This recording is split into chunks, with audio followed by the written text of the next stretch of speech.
Nous allons voir maintenant sur EBP Point de Vente 2018, toujours donc sur la partie back-office des données à mettre en place.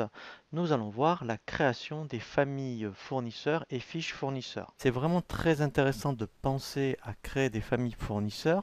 Comme ça, à la fin du mois, eh bien, vous connaîtrez un petit peu la répartition de votre budget achat en fonction, eh bien, je dirais, de ce que vous achetez. Alors, par contre, effectivement, donc là, quand on clique sur les familles fournisseurs, voilà, vous voyez que c'est le même principe que sur les fiches clients. Donc, je vous invite à consulter vraiment le chapitre sur les fiches clients, hein, où donc, pareil, vous allez gagner du temps. Dès que vous rattacherez une famille grossiste à, par exemple, 50 fiches fournisseurs, eh bien, il va vous le mettre à jour. Donc, je vais faire exprès à la rigueur. Je vais dire que maintenant, sur les gros pourcents, et on va voir combien il y a de fiches fournisseurs rattachées donc à la famille grossiste. Donc là, vous voyez qu'il me fait un rappel de ce que je viens de mettre à jour. Et vous voyez, en 2 minutes, eh bien, j'ai 11 fiches fournisseurs qui ont été donc modifiées. Donc ça, c'est vraiment très intéressant. Et après, donc même principe.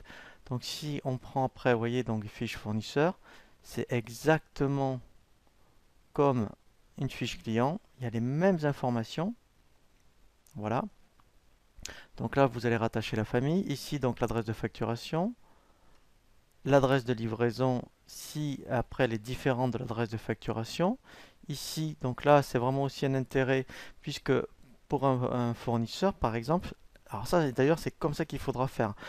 Pour certains clients, eh bien alors en plus ce qui est intéressant c'est qu'on peut le faire au moment des commandes. Vous rajouterez des adresses et vous pourrez rajouter des adresses de clients. Donc ça au moins, alors ça sincèrement c'est vraiment très puissant puisque ça arrive très souvent hein, que éventuellement si c'est un client qui a du multisite, et bien me dire ah ben non cette commande je voudrais que vous me la livriez au dépôt X ou Y. Donc après ben, le même principe, vous avez la gestion de contact. Ici donc pareil ben, dans l'onglet gestion, voilà. Donc là il va créer le compte comptable. C'est là que si justement vous avez, après, donc là je suis revenu dans la démo, c'est pour ça qu'il n'y a rien, mais si vous avez donc une gestion de frais de port particulière pour ce fournisseur, eh bien vous l'affecterez ici. Voilà, donc systématiquement, et bien après, ben, il appliquera cette gestion de frais de port. Donc après, donc là on reviendra en détail, ben, justement aussi bien pour les clients que pour les fournisseurs sur les catégories tarifaires. Ici, donc, c'est là où vous mettrez le mode de règlement que vous avez donc avec ce fournisseur.